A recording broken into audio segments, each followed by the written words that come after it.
मुंबई गोवा राष्ट्रीय महामार्गावर ST bus आणि मिनी बसचा भीषण अपघात झाला। दोन्ही गाडीतील प्रवासी गंभीर जखमी झाले आहेत।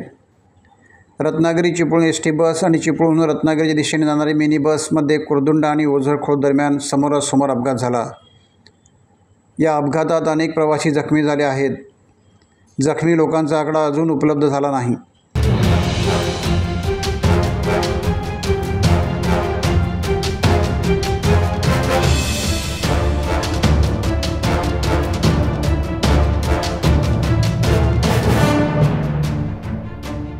सर्व प्रवाशांना संगमेश्वर ग्रामीण रुग्णालयात दाखल करण्यात आले असून मिनी बस चालक हे गाडीच्या केबिनमध्ये अडकले होते।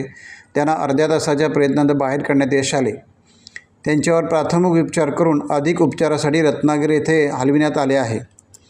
टाइम्स डिजिटलला लाईक करा, शेअर करा, सबस्क्राइब करा आणि बेल आयकॉन दाबायला विसरू नका।